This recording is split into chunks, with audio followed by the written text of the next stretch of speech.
Imagine living in a city floating on a lake, ruled by a sun god, surrounded by floating gardens and human sacrifices. Sounds like a wild Netflix special, right? Well, welcome to the world of the Aztecs, where every sunrise came at a cost, and the economy was powered by corn, conquest, and cosmic fear.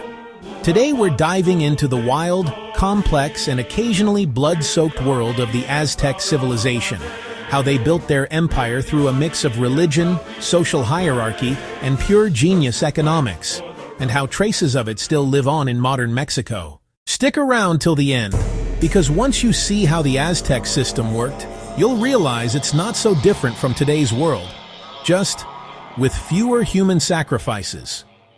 Hopefully. So let's start from the top, literally. The Aztec social structure was a pyramid so steep it made the Egyptian one look like a ramp for toddlers. At the very top was the Tlatoani, the emperor. His title meant "he who speaks," but he was basically he who commands, conquers, and occasionally commutes with the gods. The emperor was seen as divine, responsible for keeping the sun rising, the rain falling, and the empire expanding. Imagine being CEO, Pope, and President, all while managing 200,000 people living on floating gardens. Next came the nobles, the Pipiltin. These were the VIPs of the Aztec world. They ran the government, led the army, and controlled the temples. They inherited their power, and they weren't shy about it. Picture people who got born with privilege turned up to 11. Nobles didn't just rule, they flaunted it. Fancy clothes, jewelry, and feasts that made commoners look like they were surviving on leftovers. Then came the Macahualtin, the backbone of Aztec society. Farmers, artisans, and warriors who worked hard, paid taxes, and hoped not to end up as tribute or, worse, sacrifice material. They built everything: the temples, the chinampas, the weapons, and they were expected to serve in wars. The harder they fought, the more honor they earned. And if they captured enough prisoners for sacrifice, boom, instant social promotion. Talk about performance-based bonuses. But some Macahualtin were special. The Pochteca, the merchants. These people weren't just traders, they were spies and diplomats. They'd travel across Mesoamerica, bringing back luxury goods, secrets, and gossip. Think Indiana Jones meets Wall Street broker. Their wealth and information made them powerful, even if they weren't technically nobles. At the bottom of the social pyramid were the Tlacotin, the slaves. But here's the twist. Aztec slavery wasn't exactly what you think. Slavery wasn't hereditary. You could sell yourself into it to pay off debts, and you could earn your freedom. So it wasn't a dead end, more like an extreme version of a payday loan. Everything revolved around the Calpulli, extended family groups that shared land and resources, and the Altepetl, the city-state. The emperor ruled over many Altepetl, each with its own local leaders and temples. It was like a federation, except every governor also happened to be a priest. And speaking of priests, that brings us to the heart, literally, of Aztec civilization: religion. Imagine a belief system where your morning routine might involve worship, farming, and the occasional bloodletting. For the Aztecs, religion wasn't just a part of life, it was life itself. They believed in Teotl, a sacred energy that flowed through everything. But to keep that energy balanced, the gods needed constant nourishment. That nourishment came in the form of blood, human blood. The Aztecs saw sacrifice as a cosmic duty, not cruelty. To them, it was how they paid rent to the universe. Miss a payment, and you risked total annihilation. Talk about divine pressure. Their pantheon was packed with gods for every aspect of existence. Huitzilopochtli, the war and sun god, demanded daily tribute to keep the sun moving across the sky. Tlaloc, the rain god, could bless you with harvests or drown you with floods. And then there was Quetzalcoatl, the feathered serpent god of wisdom and wind, a deity so famous he still shows up in modern video games. According to their mythology, the universe had already ended 4 times before. They lived in the 5th sun, and it would keep burning only as long as humans fed it blood. So every battle, every conquest, every sacrifice had a cosmic purpose. You weren't just fighting for land, you were fighting to keep the world alive. Temples like the Templo Mayor in Tenochtitlan weren't just places of worship. They were engines of cosmic maintenance. Priests didn't just pray, they managed the balance of the universe. Their rituals, their calendar, and their sacrifices all worked together to keep order in the cosmos.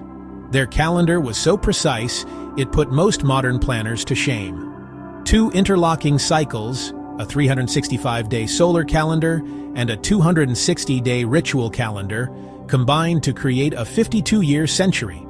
When both calendars aligned, everyone panicked, thinking the world might end. Talk about Y2K anxiety, ancient edition. Religion and politics were 2 sides of the same obsidian blade. The emperor ruled because the gods wanted him to, and the priests confirmed it. Religion justified expansion because conquering neighbors meant more tribute and more sacrifices. It was the world's most terrifying version of team-building exercises. But how did they afford all of this? Enter the Aztec economy, a masterpiece of efficiency and creativity. They didn't have beasts of burden or wheels for transport, but they built one of the most sophisticated economies in the world. Their secret weapon? Chinampas, floating gardens made by layering mud, reeds, and organic matter in shallow lake waters. These things were insanely productive. 1 acre of chinampa could feed up to 20 people. It was ancient hydroponics at its finest. The Aztecs turned Lake Texcoco into a patchwork of green farms, like the world's first floating suburbs. Markets were the heartbeat of daily life. The biggest one in Tlatelolco had tens of thousands of vendors trading everything from maize and cacao beans to exotic feathers and obsidian blades. Spanish conquistadors were stunned by its organization and scale. Imagine a farmer's market that ran like a Fortune 500 company. Then there was tribute. Conquered cities paid in goods, food, and even people. Tribute flowed into Tenochtitlan like taxes into an empire-sized piggy bank. The Aztec government redistributed these goods, keeping nobles loyal and commoners fed. It was socialism, capitalism, and divine mandate all rolled into one. And of course, the Pochteca merchants were the glue that held it all together. They were the Amazon Prime of the ancient world. Fast, far-reaching, and sometimes a little shady. They not only traded, but also spied on rival cities, reported political tensions, and paved the way for military conquest. The entire system was a cycle. Farming and trade funded tribute, tribute funded temples, temples justified conquest, conquest brought more tribute, a perfect circle of power, prosperity, and, well, occasional panic about the end of the world. But what happens when the cosmic tax collectors show up uninvited? Enter the Spanish.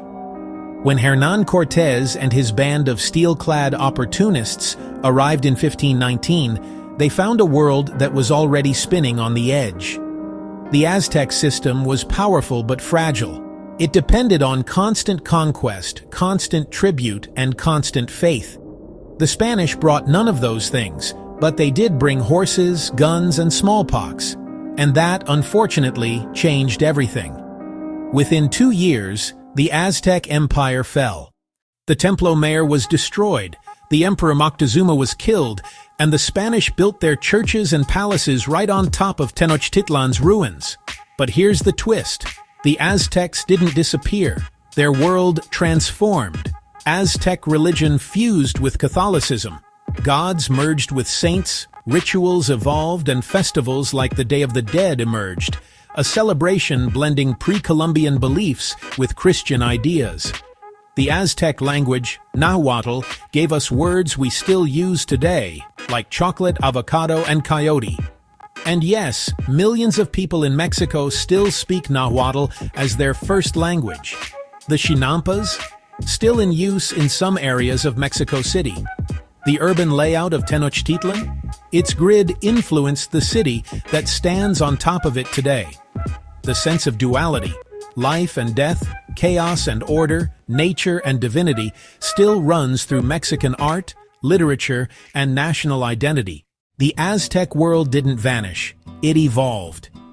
It's in the murals of Diego Rivera, the symbols on the Mexican flag, the rhythm of mariachi music, and the spirit of every festival celebrating both life and death. So what can we learn from the Aztecs today? That belief can build empires and destroy them. That social order, religion, and economy are always intertwined. And that human ambition, when powered by faith, can create cities that float on lakes and touch the stars.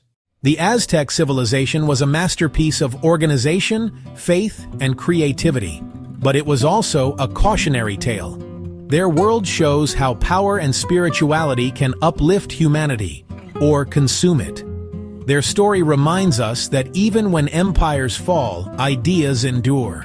The next time you walk through Mexico City or bite into a tortilla, remember, you're tasting history. The Aztecs may be gone, but their heartbeat still echoes through time. And with that, the sun sets, just as it did 5 centuries ago, over the empire that built its world on faith, blood, and brilliance.